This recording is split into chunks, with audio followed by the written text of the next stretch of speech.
Bismillahirrahmanirrahim. Assalamualaikum warahmatullahi wabarakatuh. Alhamdulillah wassalatu wassalamu ala Rasulillah. Allahumma salli wa sallim ala sayyidina Muhammadin wa ala alihi wa sahbihi ajma'in, amma ba'd. Bersyukur kita kepada Allah Subhanahu wa taala dengan ucapan alhamdulillahi rabbil alamin. Kemudian kita bersalawat kepada Nabi kita baginda Muhammad sallallahu alaihi wasallam. Allahumma salli ala sayyidina Muhammad wa ala ali sayyidina Muhammad. Bapak Ibu hadirin hadirat yang dimuliakan oleh Allah Subhanahu wa taala. Menyambung pengajian kita di pertemuan yang ketiga ini masih dalam kemuliaan wudu, fi fadilatil wudu, dalam kitab Al-Lubbab. Masuk kita kepada kemuliaan yang ketujuh, keistimewaan yang ketujuh daripada orang yang melanggengkan wudu dan orang yang membaguskan wudunya. Kemuliaan yang ketujuh, maka wudu ini adalah syarat daripada iman. Nah, orang yang berwudu maka dia akan menjadi suci. Maka kesucian ini adalah syarat daripada iman. Maka orang yang beriman itu dia suci badannya dan dia suci hatinya. Orang yang beriman itu badannya tidak kotor, dia bisa menjaga kebersihan.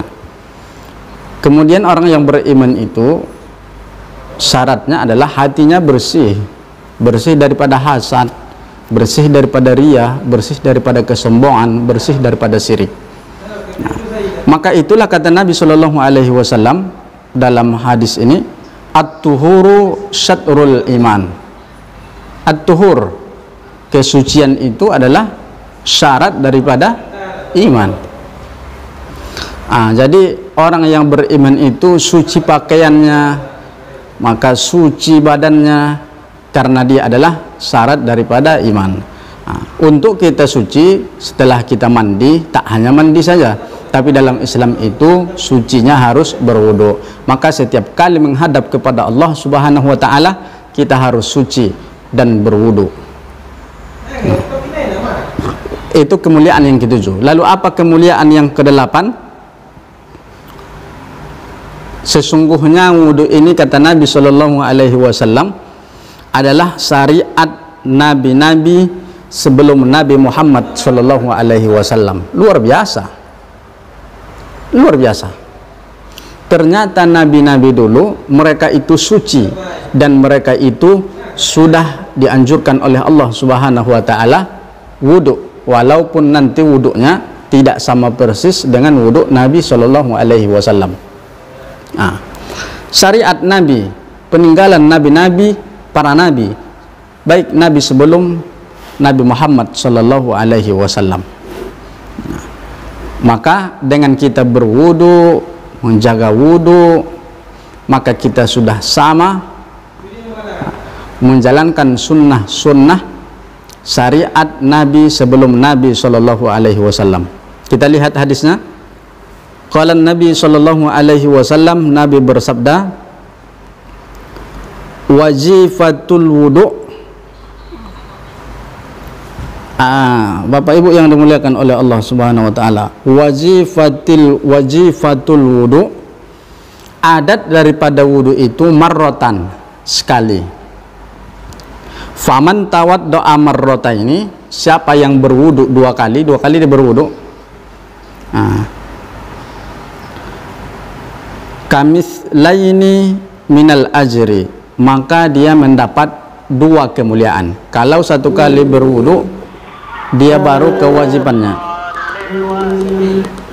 dia baru mendapat kewajiban atau daripada adat wudu. Siapa yang dua kali berwudu, maka sesungguhnya dia mendapat dua kali pahala, dua kebaikan. Lalu kata Nabi, faman waman tawaddo'a salasan, siapa yang berwudu tiga kali, fahuwa wudu'ul anbiya min qabli, siapa yang berwudu tiga kali, maka dia sudah berwudu, samalah dia sudah berwudu sebagaimana wudu nabi-nabi sebelum aku, kata Nabi Shallallahu alaihi wasallam. Kaum muslimin, kaum muslimat, Bapak Ibu yang dimuliakan oleh Allah Subhanahu wa taala. Andaikan kita berwudu 3 kali, maka sama kita berwudu dengan nabi-nabi sebelum Nabi Muhammad sallallahu alaihi wasallam. Sama kita menjalankan syariat Nabi sebelum Nabi sallallahu alaihi wasallam. Sunnah-sunnah daripada sunnah Nabi sebelum Nabi Muhammad sallallahu alaihi wasallam. Masya Allah, wudu ini ternyata luar biasa. Tidak hanya di zaman Nabi sallallahu alaihi wasallam, tapi juga sudah ada di zaman para nabi dan rasul sebelum beliau. Lalu apa yang ke-9, Bapak Ibu yang dimuliakan oleh Allah Subhanahu wa taala? Maka wudu ini adalah penentu. Seperti yang di atas tadi, wudu ini adalah penentu. Tidak diterima salat seseorang kalau wudunya tidak benar. Maka hendaklah kita berhati-hati dengan wudu kita. Karena Nabi sallallahu alaihi wasallam menyatakan, la yuqbalullahu salata ahadikum idza ahdasa hatta yatawadda. Allah tidak menerima salat daripada seorang kamu apabila dia berhadas sehingga dia berwudu. Setelah dia berwudu, itulah menghilangkan hadas tadi. Namun yang dihilangkan wudu ini adalah hadas yang kecil.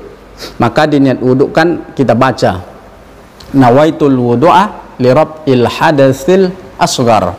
Sengaja aku berwudu untuk mengangkatkan hadas yang kecil. Kaum muslimin, kaum muslimat yang dimuliakan oleh Allah Subhanahu wa taala. Lalu yang terakhir, kemuliaan wudu yang terakhir, maka wudu ini sesungguhnya adalah nur, cahaya. Siapa yang berwudu, maka dia sudah mendapatkan cahaya daripada Allah Subhanahu wa taala. Siapa yang jarang berwudu, maka jaranglah dia bercahaya. Maka jangan ragu Bapak Ibu, ibu-ibu yang dimuliakan oleh Allah Subhanahu wa taala. Maka sesungguhnya kecantikan yang alami ibu-ibu bukan bukan bedak-bedak yang mahal-mahal. Ada bedak hampir 1 juta. Ada bedak hampir 2 juta. Tapi ketika saya pakai, muka saya tetap gini. Ketika saya pakai, muka saya tidak bertambah ganteng. Memang sudah kelewatan gantengnya kan Bapak Ibu yang dimuliakan oleh Allah. Maka kecantikan yang alami seorang perempuan ketika dia sering mengambil air wudu. Hari ini tidak. Dia takut mengambil air wudu. Kenapa? Cuci muka. Bedaknya mahal. Kalau nanti cuci muka, hilang alis matanya. Kalau nanti cuci muka, hilang makeupnya. Maka saya lihat ada anak SMA kemarin, saya lihat ketika berwudu, dia saya lihat karena tempat wudu perempuan itu nampak di jalan, kamar mandinya yang di dalam, nampak gini deh. Nah, mana sah wudunya Bapak Ibu yang dimuliakan oleh Allah? Maka jangan takut berwudu, wahai orang yang punya make up, wahai yang sedang di lipstick. Dengarkan Nabi sallallahu alaihi wasallam. Qala Nabi sallallahu alaihi wasallam, al-wudu ala wudu'in nurun ala nurin. Wudu itu adalah nur ala nur, cahaya di atas cahaya. Semakin banyak kita berwudu, semakin bercahaya muka kita, semakin terang muka kita, semakin kinclong muka kita. Maka orang yang tak pernah berwudu, perempuan yang jarang berwudu, cahaya mukanya itu sebenarnya bukan asli, tapi cahaya make up. Cahaya make up yang kalau sudah mandi hilang, yang kalau sudah cuci muka hilang. Kita tidak mau kecantikan semacam itu, tapi inner beauty, kecantikan itu dari dalam akibat daripada cahaya wudhu kita. Bapak Ibu yang dimuliakan oleh Allah Subhanahu wa taala.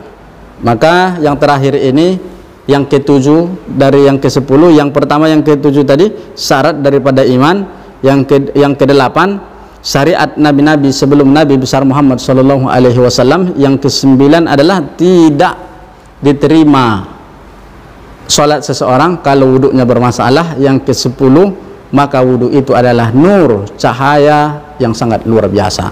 Mudah-mudahan kita bisa melanggengkan wudhu kita. Kita semakin rajin berwudhu, tidak hanya ketika sholat. Kita rajin berwudu, kita membaca fikih-fikih tentang wudu agar wudu kita ikut wuduk Nabi Shallallahu Alaihi Wasallam, tidak hanya yang wajib-wajib tapi sunnah-sunnah wuduk kita lakukan semua, agar semakin sempurnalah wuduk kita, agar mendapat kemuliaan seperti yang sudah kita pelajari. Wal afu minkum. Assalamualaikum warahmatullahi wabarakatuh.